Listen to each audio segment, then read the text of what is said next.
मेरा बेटा मेरी बेटी मेरा भी नाम रोशन कर। इसलिए लोग अपनी संतान को ऊंची से ऊंची शिक्षा देने के लिए स्वयं अच्छी धोती नहीं पहनती है, स्वयं अच्छे पैंट शर्ट नहीं पहनते हैं पिता लोग, खुद अच्छा भोजन भी नहीं खाते, लेकिन अपनी बेटी को और अपने बेटे को अच्छे स्कूल में पढ़ाने के लिए एक एक रुपया जोड़कर फीस देते। मैं तो जो हुआ सो हुआ, लेकिन अब गुरु जी की दुआ और मेरा बेटा बेटी वो बन जाए जो मैं बनना चाहता, और वो कर दे जो मैं करना चाहता था नहीं कर पाया, और उस ऊंचाई को छू ले जिसको मैं छूना चाहता था नहीं छू पाया, और उस मंजिल पर पहुंच जाए जहां पर पहुंचने में जिंदगी गुजरी मैं नहीं पहुंच पाया। यही आस के साथ में अपने बेटा बेटी का लोग पालन पोषण करते हैं। एक गुरु ही अपने शिष्यों को निभाता है, पालता है, पोसता है कि हमारे शिष्य महान बने, भविष्य में धर्म की रक्षा करें, भक्ति को संभाले। लेकिन कितने गुरुओं के शिष्य तो ऐसे गद्दी पर बैठ गए बिल्कुल माटी का धोंधा, बैठा है हटता भी नहीं है, गद्दी छोड़ता भी नहीं है, और इतना गद्दी है कि गद्दी की भी भद्दी हो गई।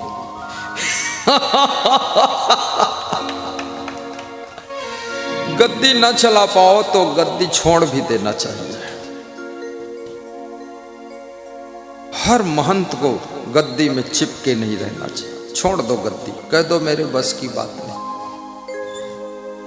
क्योंकि मैं रद्दी हूं, इस गद्दी की योग्य नहीं। गद्दी छोड़ते नहीं लोग।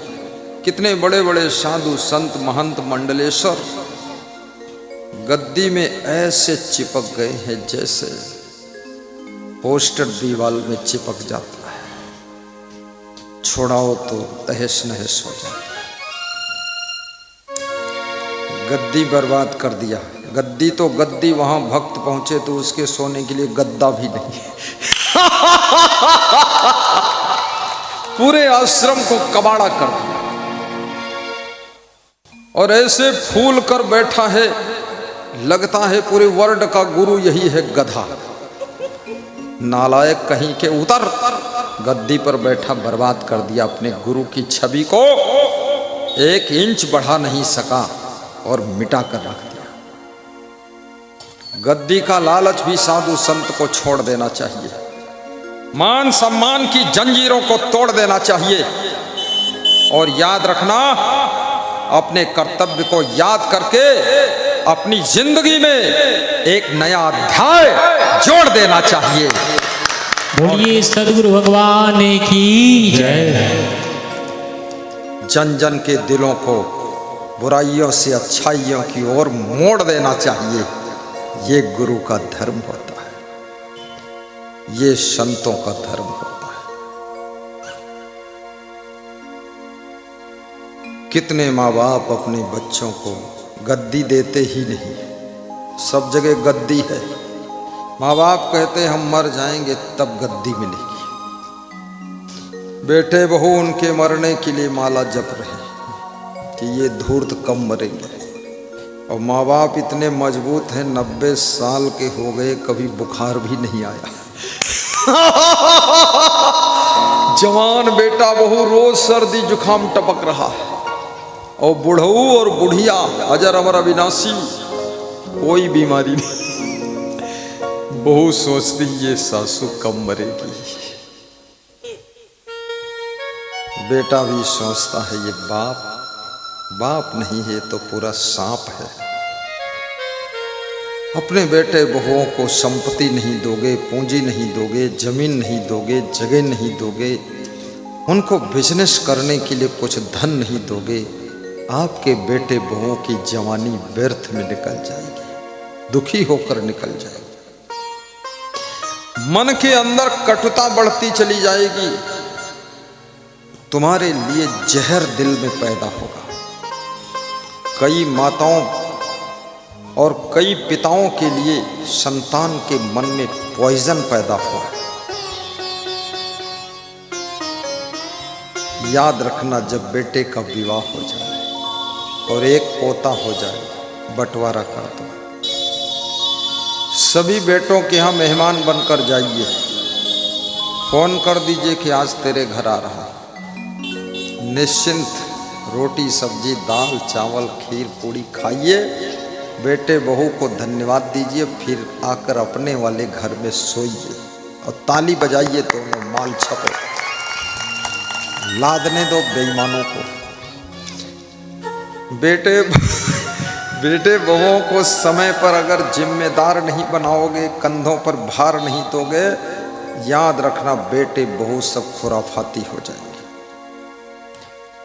जिम्मेदारियां भी समर्पित कीजिए।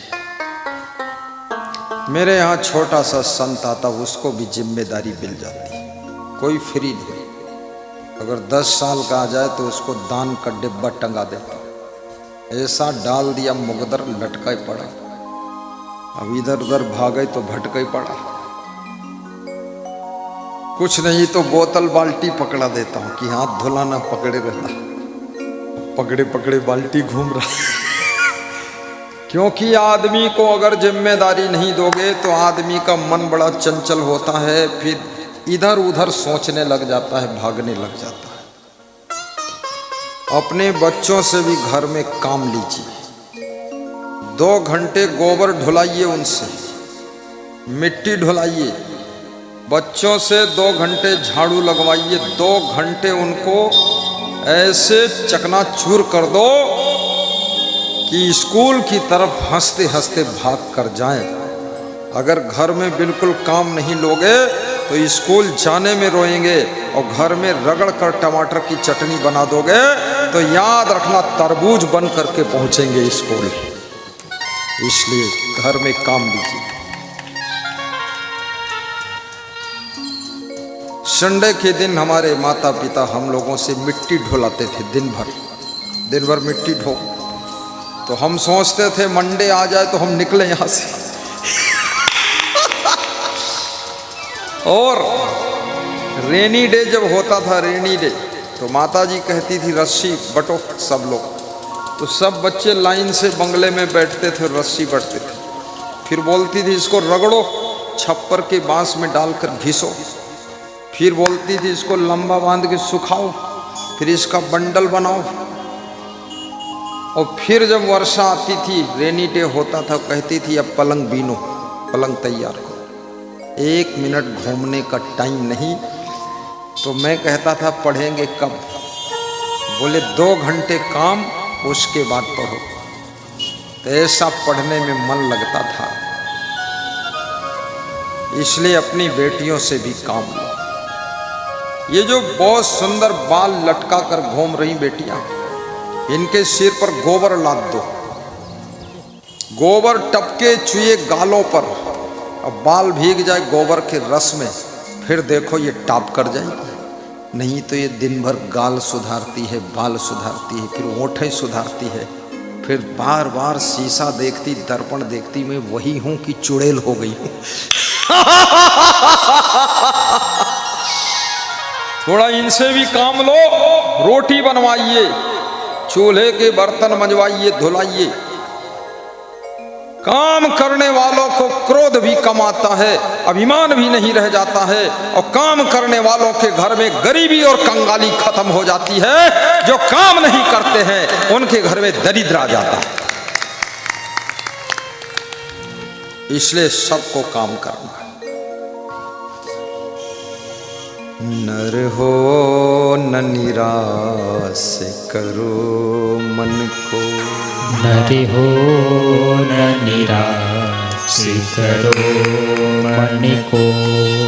कुछ काम में करो, कुछ काम में करो, कुछ काम में करो। मुख्य आयोजक दिलीप भाई को माला पहनाकर, बैज लगाकर आदर किया जा रहा। ताली बजाइए। कुछ नाम ही करो। भुवन यादव कहाँ है? ढूंढो पकड़ो। न निराश करो मन को। याद रखना, मुंह की सुंदरता मृदु वाणी से है, आंखों की सुंदरता गुरु दर्शन से है, कानों की सुंदरता सत्संग श्रवण से है, और जीवा की सुंदरता चरणामृत पान करने से, हाथों की सुंदरता सेवा करने से है। माता पिता भाई बहन परिवार गाय पशु गुरु संत की सेवा करने से हाथों की शोभा है। और पैरों की सुंदरता, इन पैरों से चल करके गुरु के दर्शन करने जाओ, ये पैरों की सुंदरता है। नर हो न निराश करो मन को, कभी निराश मत होना। हार में ही जीत छिपी हुई है, फेल में ही पास छिपा हुआ है, और बीमारी में ही स्वास्थ्य छिपा हुआ है। और याद रखना, दुख के भीतर ही सुख छिपा हुआ है। जैसे फूल के भीतर सुगंध छिपी हुई है, ऐसे तुम्हारे भीतर दुख है, उसी के भीतर आनंद भी छिपा हुआ है। कुछ काम करो, कुछ काम करो, बहुत बड़ी बात है। कुछ काम करो, कुछ काम करो। कितनी बड़ी बात। मेरा गुरु सोकर उठता था, नाली साफ करता था। तो मैंने कहा, गुरु नाली क्यों साफ करते हो? बोले, गंदगी साफ करता है वही साधु है। सबके मन की गंदगी साफ करो, दिल की गंदगी साफ करो, हृदय की गंदगी साफ करो, कर्मों की गंदगी साफ करो, और जन जन के आत्मा की गंदगी साफ करो, नाली की गंदगी साफ करो। गंदगी को मिटाने वाला संत जो होता है, उसी की दुनिया बंदगी करती है, बंदगी करती है। बोलिए सदगुरु भगवान की जय हो। वो नाली साफ में जुट जाती है।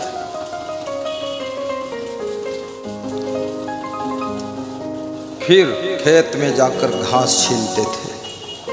मैं भी उनके साथ कभी कभी टाइम मिलता था, घास छीलता था। बैठो, बिराजो, बुला लो, दिलीप देख लो कौन कहाँ बैठने योग्य है, विशेष लोगों को यहाँ ले आओ, ढूंढ लो, खींच लो, निकाल लो बाहर। तुम भी बैठो, तुम भी विशेष हो। हाँ, तुम सब कुर्सियों पर बैठो थोड़ा थोड़ा। हाँ, सबके पास एक एक मिनट बैठ के व्यवहार बनाओ, फिर आगे बढ़ो। हमको तो वहाँ बैठना होता ना, हर मिनट हम कुर्सी बदल देते। इनसे थोड़ा व्यवहार करते, उनसे करते, फिर रुपया लेते सबसे। सहयोग लेना चाहिए, व्यवहार बनेगा तभी तो कुछ काम करो, कुछ काम करो। आलस्य मनुष्य का सबसे बड़ा शत्रु है। आज जो वैज्ञानिक हुए हैं, जिन्होंने मोबाइल का रिसर्च किया, माइक का रिसर्च किया, जिन्होंने इस पंडाल का रिसर्च किया, गाड़ी का रिसर्च किया, साड़ियों की डिजाइन का रिसर्च किया, कोई आलसी होते तो रिसर्च ना होता। अगर तुम्हारे ये गुरु आलसी होते तो नेपाल बॉर्डर से 1400 किलोमीटर चल के यहाँ पहुँचते नहीं, लखीमपुर खीरी से ना। कितने लोग तो 50 किलोमीटर गाड़ी में चलते हैं, कहते बड़ी थकान आ गई है, बड़ी 400 किलोमीटर चलता हूँ, फिर कहता हूँ मुस्कान आ गई। थकान नहीं, मुस्कान। शरीर भी आदत को पकड़ता है। जितना इससे मेहनत लोगे, ये शरीर उतना मजबूत हो जाएगा। मन भी आदत को पकड़ता है। मन से भी जितना तुम गम खाने की आदत बना लोगे, ये मन सब सह लेगा। और वाणी भी आदत पकड़ती है। जितना तुम बोलने में सावधानी का अभ्यास कर लोगे, तो आपकी वाणी जो है अमृत वाणी हो जाएगी। सारा जीवन आदत की जंजीरों में बंधा हुआ है। इसलिए कबीर साहब कहते हैं, आदत जरा सुधार लो, बस हो गया भजन। मन की तरंग मार लो बस हो गया भजन। सबके मन में नाना प्रकार की तरंगें उठ रही। किसी का मन शून्य नहीं है, शांत नहीं है। ये तो ऊपर से चेहरा देखो तो लगता है ये बहुत शांत बैठा है। मन के अंदर समुद्री तूफान उठ रहे हैं। इसलिए कबीर को कहना पड़ा कि मन तो समुद्र है और मन में जो तरंगे उठ रही हैं वो समुद्र की लहरें हैं। मन शायर मन सा लहर बूढ़े बहुत अच्छे कहे कबीर ते बाची है जिनके हृदय विवेक। मन रूपी समुद्र में और मन की तरंगों में डूबने से वही बचेंगे जिनके पास में विवेक है। और विवेक नित्य खरसान लोह घुन छूटे नित्य की गोष्ठी माया मोह टूटे। लोहा को नित्य खरसान पर रगड़ने से उसका जो जंग है, मूर्छा है, जो मैल है वो छूट जाता है। ऐसे नित्य सत्संग भजन भक्ति पूजा पाठ करने से मन के अंदर जो माया मोह का जकड़न है वो सब खत्म हो जाता है। नित्य खरसान लोह घुन छूटे नित्य की गोष्ठी माया मोह टूटे। सत्संगत में बैठ के हित की बात विचार श्रवण करे मन लाए के चंचलता सवितारी। जिन्होंने संसार में उन्नति किया है वे मन की तरंगों में नहीं बहे। मन में बहुत विचार उठते हैं पर विचार पर भी उन्होंने विवेक किया। मन में तरह तरह के कॉन्सेप्ट आते हैं, प्लानिंग आती है। अपने प्लानिंग में भी उन्होंने संशोधन किया, फिल्टर लगाया। उचित और अनुचित दोनों को समझ करके अनुचित को हटाया। जिन महिलाओं ने अपने घर को स्वर्ग बनाया ये वही महिलाएं हैं जिन्होंने नारी के रूप में नारायणी का रूप प्रकट किया है। ये वही स्त्रियां हैं जिन्होंने अपने मन को पूरा मार डाला है। सबके मन को खुश करने के लिए अपने मन को मार दिया। कितनी स्त्रियों की तपस्या घर घर में चल रही है। सासु खुश रहना चाहिए, ससुर खुश रहना चाहिए, पति देव खुश रहना चाहिए, मायके वाले खुश रहें, देवरानी जेठानी खुश रहे। इसके कारण कितनी स्त्रियों ने अपनी खुशियों को भी दफन कर दिया है कि सबकी खुशी में मेरी खुशी है। और कितने पुरुषों ने भी पूरे परिवार को खुश करने के लिए सबकी चिंता अपने ऊपर ले लिया है। और जो सबकी चिंता करने लग जाए, याद रखना वो साधारण नहीं, वो भगवान का रूप है जो सबकी चिंता करता है, सबकी फिक्र कर रहा है। कौन खाया कि नहीं खाया, कौन सोया कि नहीं सोया,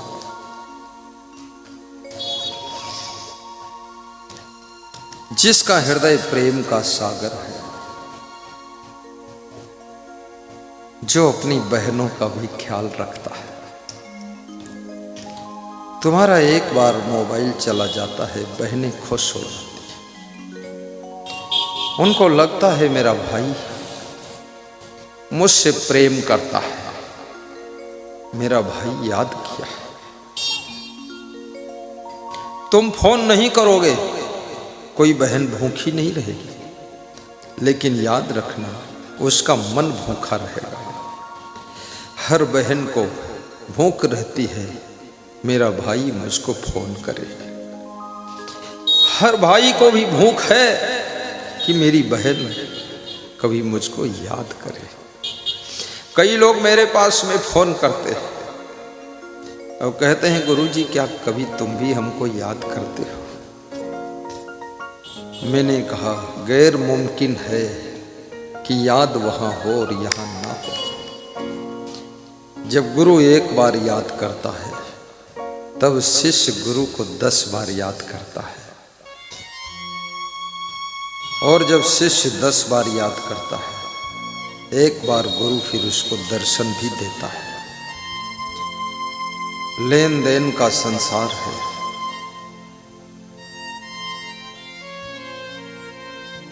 कम से कम उनको फोन करिए जो लोग तुमसे प्रेम रखते हैं। अपनी बुआ जी को भी कभी फोन लगा दीजिए। छोटी छोटी बातें तो प्रतिकूल होती रहती है। गुस्सा होकर के मन में गांठ बनाकर रिश्तों को खो देना बुद्धिमानी नहीं, ये मूर्खता है। तुम कुछ भी करो लेकिन गलतियां तो सबसे होती ही रहती है। दूसरे लोगों की दृष्टि में तुम भी गलती कर रहे हो और तुम्हारी दृष्टि में सब गलती कर रहे हैं, क्योंकि दूसरे लोग अपनी बुद्धि से अपने विवेक से काम करेंगे, तुम्हारी बुद्धि से नहीं कर पाएंगे। तो कुछ न कुछ डिफरेंस रहेगा। इसलिए अपने आप को एडजस्ट करना भी सीखो। जिसको एडजस्ट होने की कला आ गई वो व्यक्ति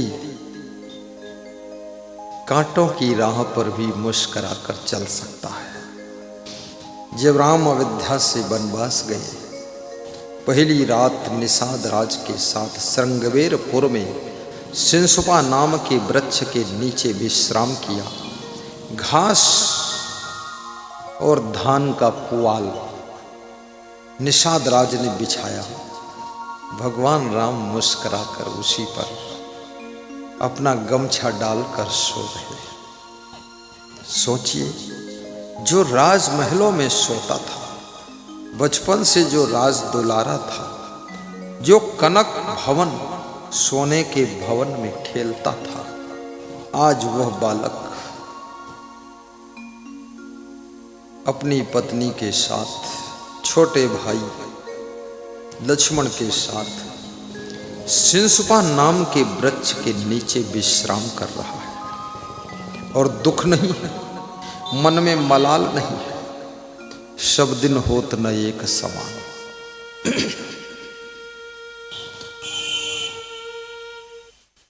ईरान और इजराइल अमेरिका में युद्ध हो रहा है।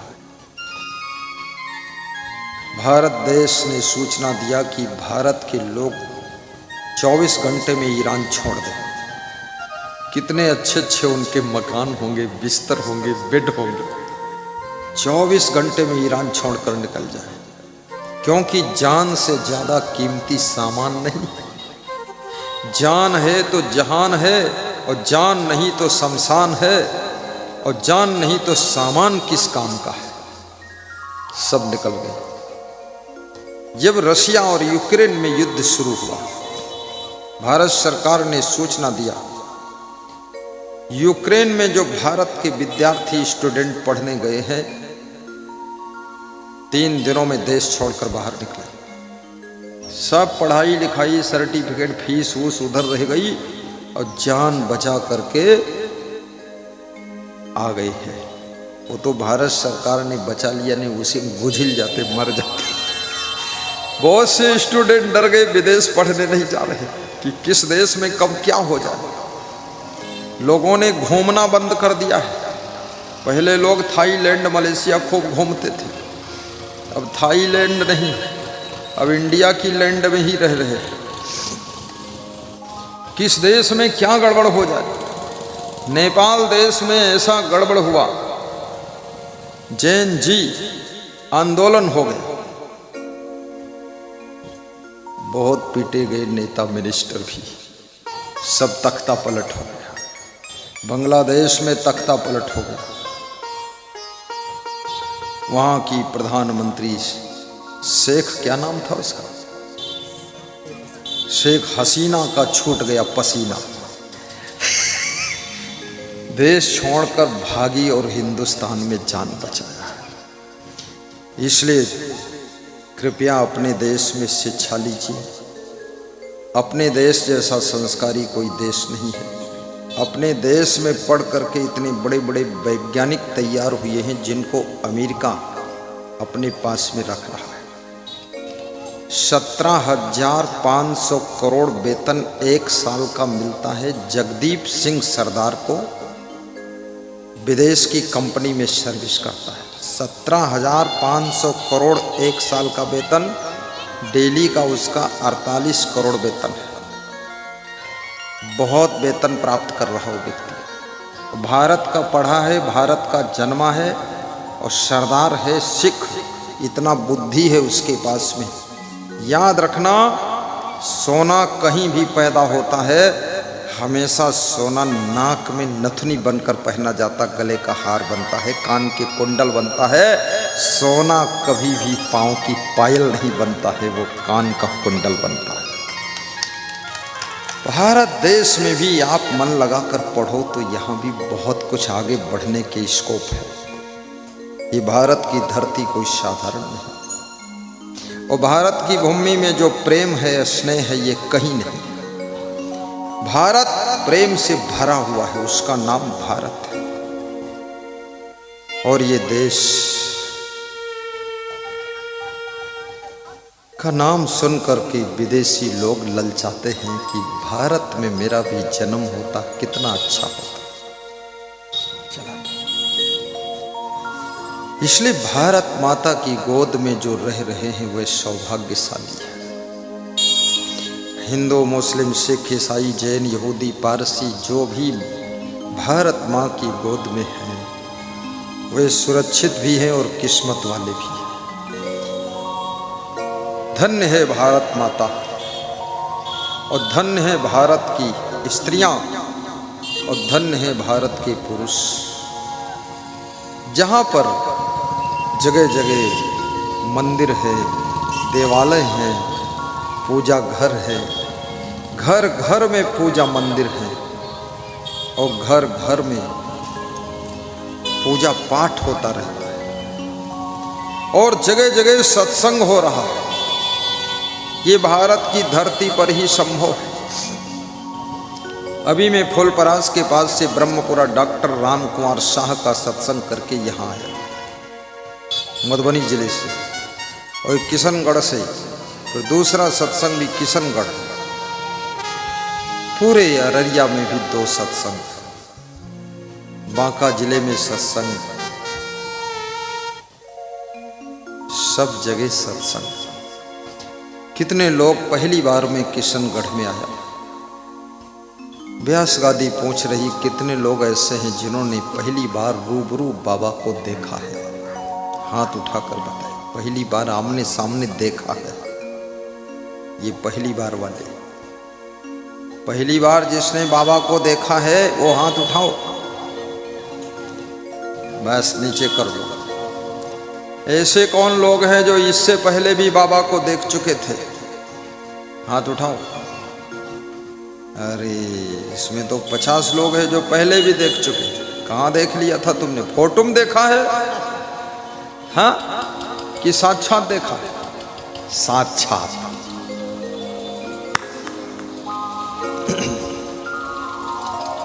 किशनगढ़ की धरती कृष्ण भगवान का गढ़ है, और जहां कृष्ण भगवान का गढ़ है वहीं तो भक्ति का गढ़ बनता है, वहीं तो सत्संग का गढ़ बनता है, वहीं तो महान से महान संत आते हैं।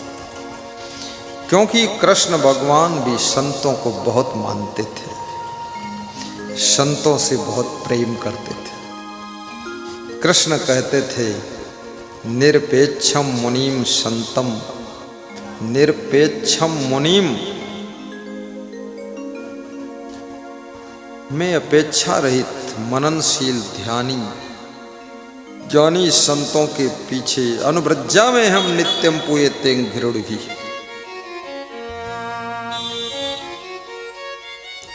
मैं उनके पीछे पीछे इसलिए घूमता हूँ कि उनके चरणों की धूल मेरे ऊपर पड़ जाए तो मेरे भी भाग्य का फूल खिल जाए।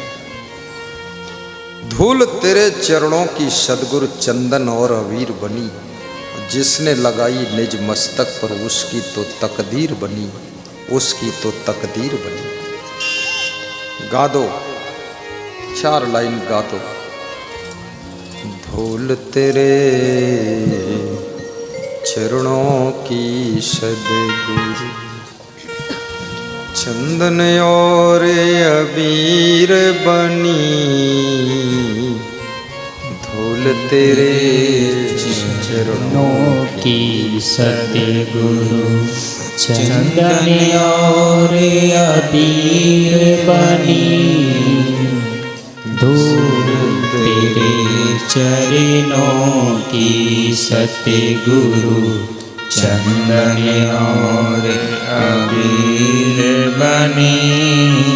जिसने लगाई निज मस्तक पर उसकी तो तकदीर बनी, धूल तेरे चरणों की सतगुरु चंदन और अबीर बनी, धूल तेरे चरणों की सद्गुरु चरण धूल से बढ़कर जग में चीज कोई अनमोल नहीं।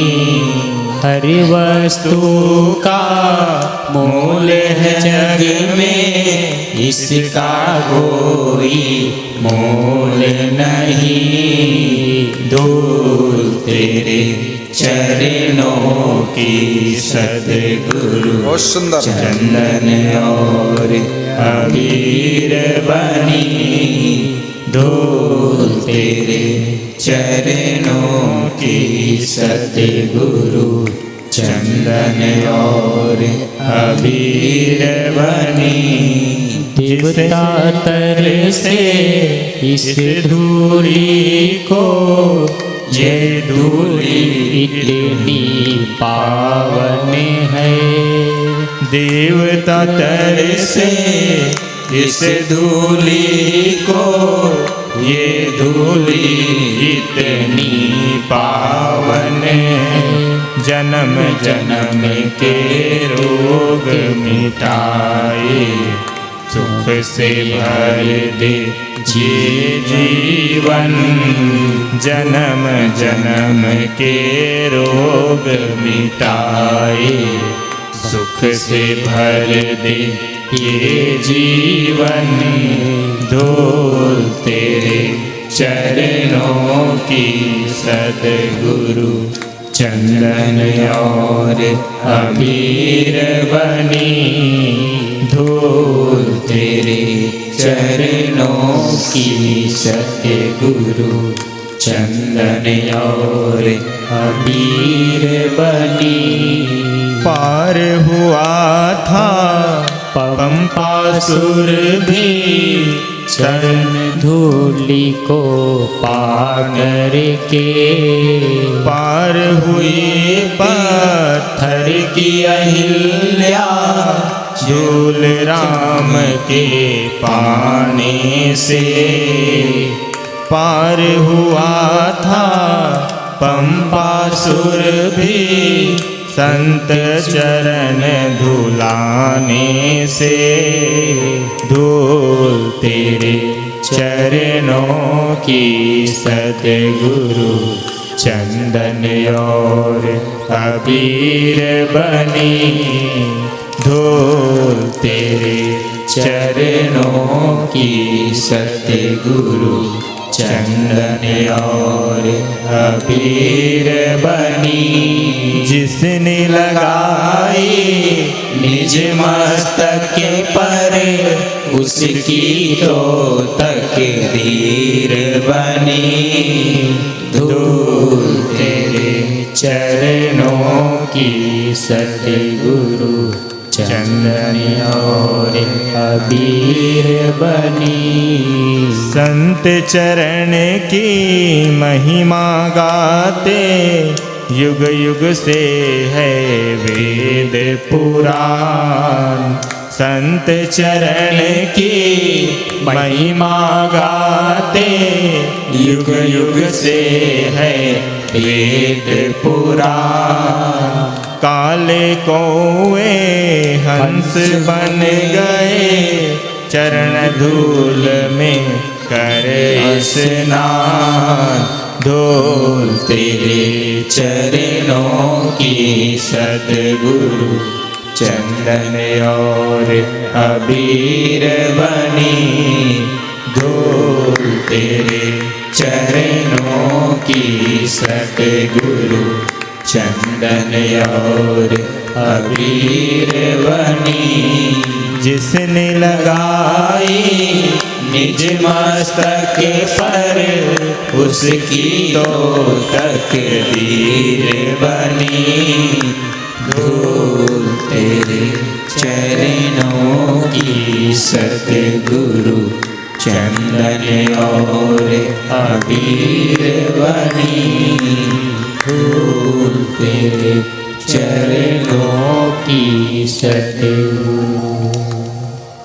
बोलिए सतगुरु भगवान की जय। आइए, बहुत सुंदर संतों के पावन मुख से धूल तेरे चरणों की सद्गुरु भजन को श्रवण किया। शांति से ध्यान लगाकर बैठेंगे। अपने अपने बच्चों को भी कंट्रोल रखेंगे ताकि कोई डिस्टर्ब ना हो, क्योंकि सत्संग में मुझको सब सोच सोच कर बोलना पड़ता है। लिखा हुआ ग्रंथ नहीं पढ़ता हूँ। ये सब तुरंत ताज़ा जलेबी बनाकर खिलाना पड़ता है।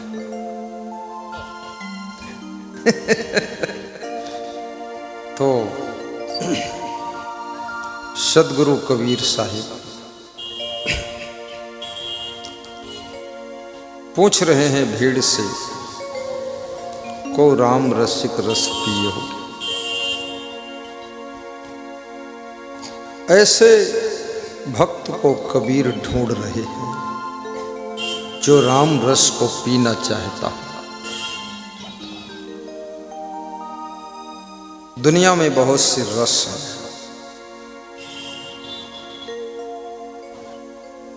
जिसमें राम रस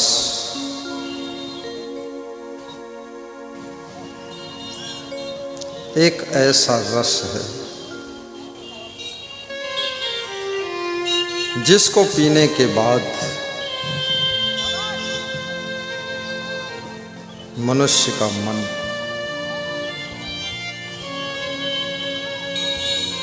युगों युगों तक उस अविनाशी, उस अमर, उस शाश्वत तत्व को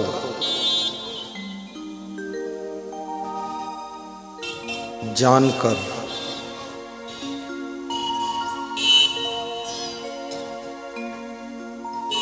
आत्मनिष्ठ हो जाता है। वह कौन सा तत्व है जो शरीर की मृत्यु होने के पश्चात भी अमर रहता है? पूरा संसार, परिवार, शरीर छूटने के बाद भी वो छूटता नहीं। उसी तत्व का नाम तो आत्मा है। वो कोई और तत्व नहीं, आत्म तत्व है। क्या आत्म तत्व और तुम दोनों दो हो? आत्मा और तुम क्या अलग अलग हो? नहीं, तुम ही तो आत्मा हो।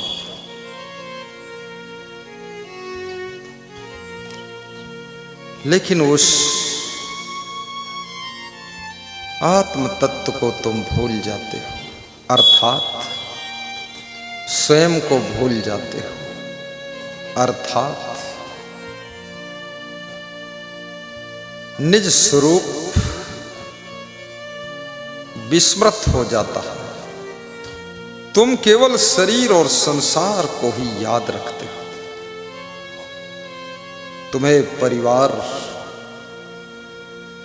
धन दौलत, मकान, दुकान, पकवान, साड़ी, सलवार, कुर्ता, पैंट, शर्ट,